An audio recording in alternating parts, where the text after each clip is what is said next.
विधि मर्यादा देखते हुए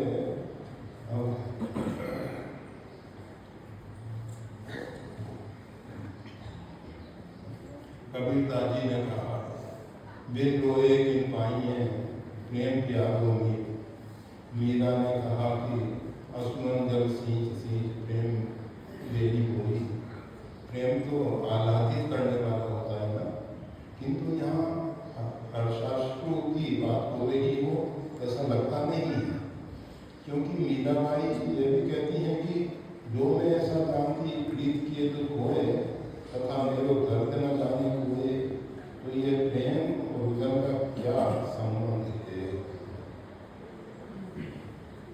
उदर दोनों प्रकार से होता है। साधक के अंदर आत्मग्लानि होती है कि परमात्मा ने हमको कृपा करके मानव जीवन दिया, कोटि लोग न कही जाए तो उसके एक एक उपकार, इतने उपकार परमात्मा ने किए। परंतु ये जीव जो है परमात्मा को छोड़ के अन्य अपेक्षाएं, अन्य कामनाओं का गुलाम गिलानी होती है उसको। वो एक दोहा है ना, राजा दुखी प्रजा दुखी, साधु के दुख गुना, कहे कबीर सुनो रे साधो, कोई घर नहीं सुनना। मतलब राजा दुखी है, प्रजा दुखी है, साधु को दुख दूंगा। राजा और प्रजा जिस प्रकार से दुखी हैं, उसी प्रकार से आदि भौतिक, आदि दैविक, आध्यात्मिक दुखों से साधु भी पीड़ित है। इसके अतिरिक्त साधु को एक ग्लानि और होती है कि परमात्मा ने कृपा करके हमको मानव जीवन दिया, और मानव जीवन पाकर भी हम यही संसार की कामनाओं की पूर्ति में लगे हुए हैं, वासनाओं की पूर्ति में लगे हुए हैं। तो इस जीवन का क्या मतलब है? ग्लानि होती है। एक इस प्रकार का वर्णन ग्लानि का। और आपको मालूम होना चाहिए, अर्जुन को अगर मोह नहीं होता तो गीता भगवान नहीं सुना। अर्जुन का रथ भगवान श्री कृष्ण ने भीष्म और द्रोण के सामने जाके खड़ा किया। अर्जुन ने तो कहा था दोनों सेनाओं के बीच में मेरा रथ खड़ा कीजिए, किसके साथ युद्ध करना उचित है, किसके साथ उचित नहीं है, ये मैं देखना चाहता हूँ। तो भगवान दुर्योधन के सामने खड़ा कर देते, दुशासन के सामने खड़ा कर देते, और अर्जुन को वो सब स्मृति आ रहा है कि इस दुशासन ने किस प्रकार से द्रौपदी के साथ दुर्व्यवहार किया था, ये दुर्योधन किस प्रकार से भीम को विष पिलाने के लिए लाक्षागृह में, और तुरंत युद्ध के लिए तैयार हुआ। परंतु ऐसा नहीं किया भगवान। भगवान ने रथ खड़ा किया भीष्म और द्रोण के साथ, जहाँ अर्जुन को दिखाई दिया कि मैं छोटा बालक मिट्टी में खेलता हुआ आता था, तो ये पितामह सफेद कपड़ों में अपनी गोद में बैठा लेते थे। कभी इन्होंने संकोच नहीं किया कि हमारे कपड़े मलिन हो जाएंगे। कितना लाड़ प्यार दिया, और आज हम उनके सामने बाणों से युद्ध करेंगे, जिनके सामने खड़े होकर बोलना भी कठिन है। आज मैं उनके साथ युद्ध के लिए तत्पर हो रहा हूँ।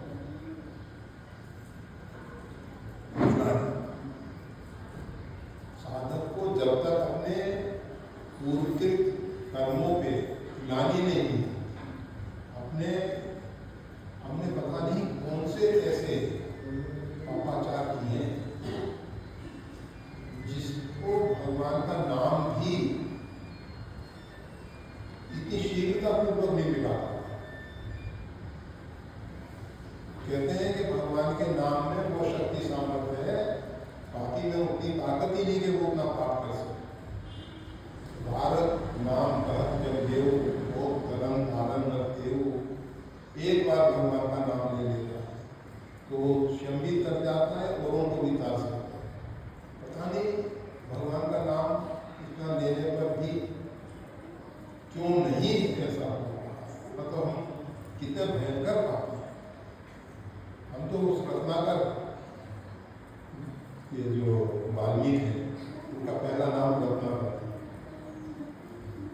फिर जब सप्तऋषियों ने उनको बोध कराया कि भाई देखो, जिनके लिए तुम ये पापाचार कर रहे हो, इस कोई साथ देने वाला नहीं।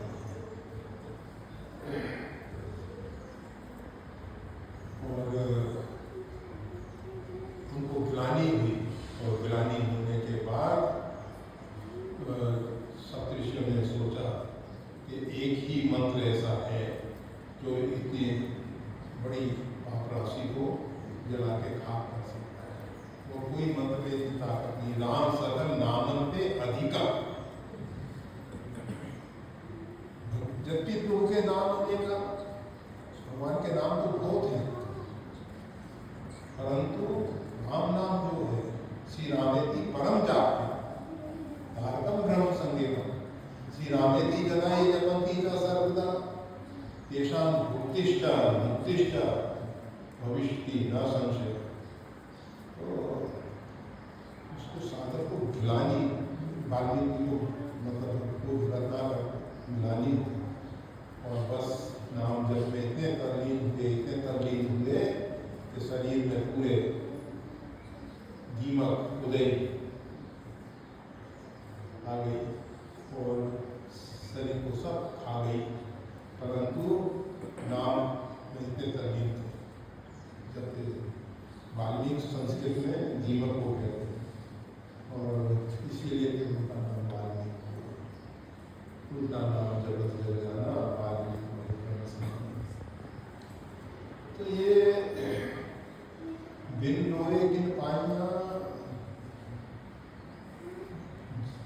किसी को जब तक अपने कर्मों पे पश्चाताप न, देखो पाप का प्रायश्चित जो है ना, सबसे बड़ा प्रायश्चित यही है कि पहले पश्चाताप।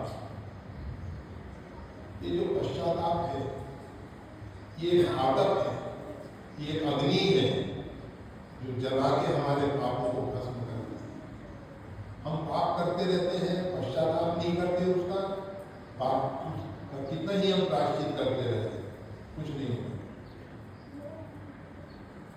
पाप का प्रायश्चित सबसे बड़ा यही है कि पहले पश्चाताप हो, ग्लानि हो, अपनी निकृष्टता समझ में आए।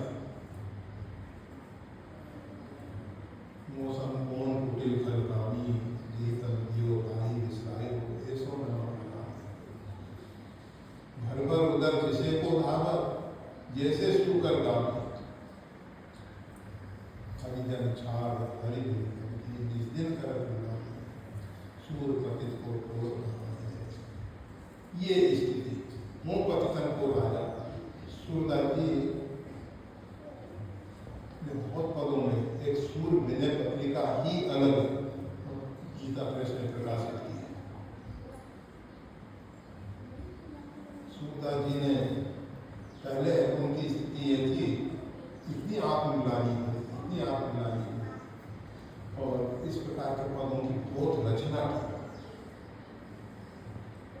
तब गुरु वल्लभाचार्य जी महाराज ने कहा, ये क्या भगवान के सामने गिड़गिड़ाते रहते हो, अपनी व्यथा सुनाते रहते हो। भगवान अंतर्यामी सर्वज्ञ हो, सब जानते हैं, क्या छिपा है उनसे, क्या छिपा सकते हैं हम उनसे, वो सर्वज्ञ है। आप गुरुदेव आज्ञा दीजिए, आके भगवान की लीलाओं का वर्णन। फिर उन्होंने भगवान की लीलाओं का किया। और पहले ग्लानि होती है, तो बिन रोए गिन पाइया। इतनी ग्लानि से हम मर जाएंगे, इतना पश्चाताप हो कि कौन से हमारे ऐसे कर्म हैं जो परमात्मा तक पहुंचने में बाधक बन रहे हैं, अवरोध बन रहे हैं। कितने हम भयंकर पापी हैं। आज भगवान का नाम लेने पर, गंगा में स्नान करने पर, सत्संग रूपी गंगा में स्नान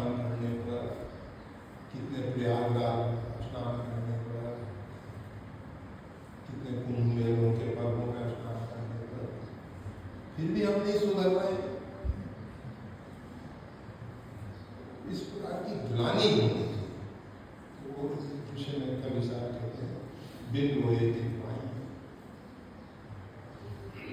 प्रेम प्यारा भी असुरंदर सी प्रेम भी। और प्रेम तो आह्लादित करने वाला है, परंतु केवल आह्लादित नहीं, स्तब्धो भक्ति। प्रेम में स्तब्ध भी हो जाता है, कभी जड़वत हो जाता है, कभी विषाक्तवत हो जाता है, कभी उन्मत्त हो जाता है।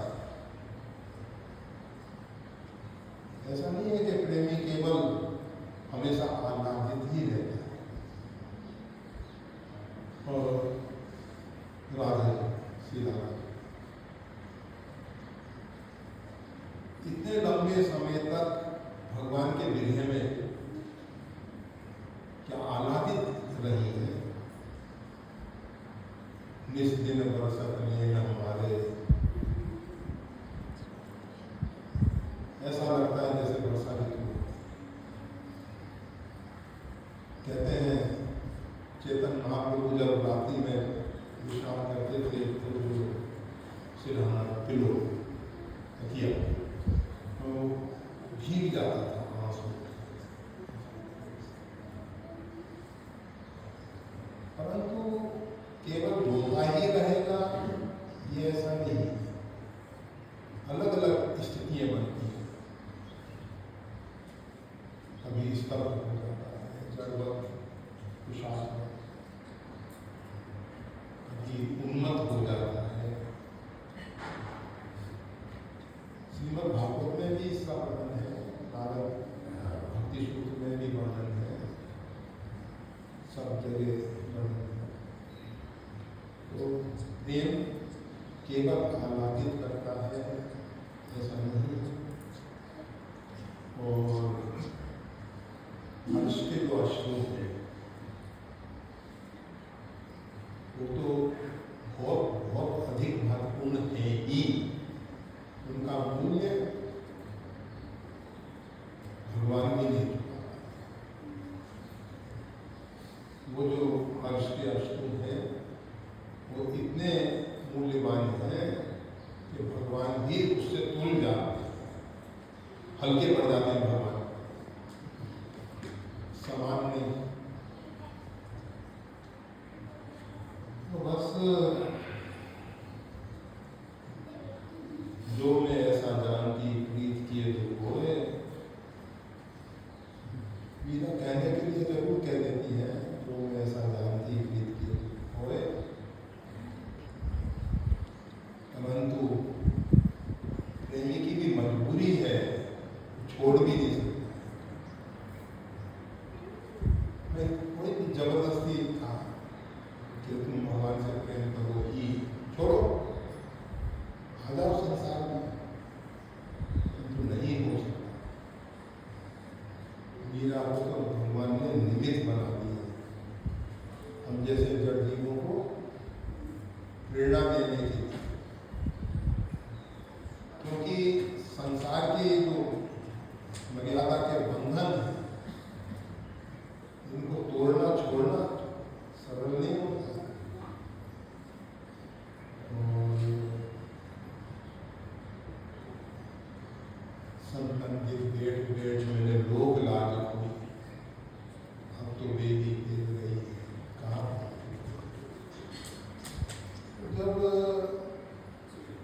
अभी हम मान सम्मान के लिए मर रहे हैं, थोड़ा भी हमारा अपमान हो जाता है, हमसे सहन नहीं होता। परंतु भगवान के मार्ग में जीव आगे बढ़ता है, लोग उसके ऊपर थूक दें, उसके ऊपर गुल्ला कर दें, उसके कानों में कील ठोक दें, उसको अपशब्द इत्यादि सुखदेव इत्यादि निकले, उनके ऊपर उन्होंने पत्थर फेंके।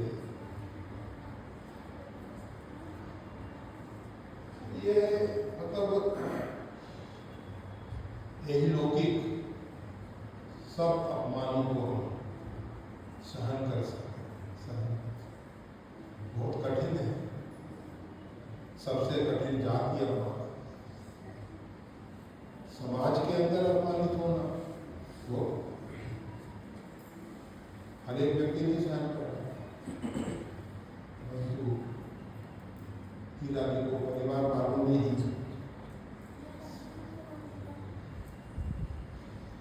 भरत जी के विषय में लक्ष्मण जी कह रहे थे।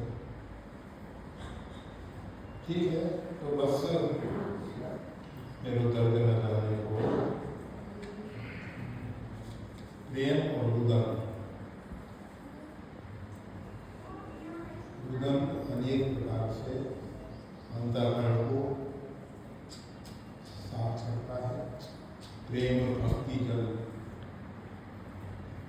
विप्रवाही अभ्यंतर बल कबहू न जाए, कबहू न जाए। किसी भी स्थिति में ये जो अंदर का मल है वो दूर नहीं हो सकता।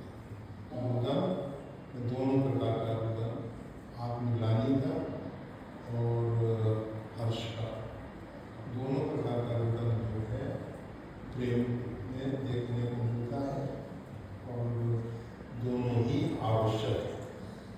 जय श्री राम।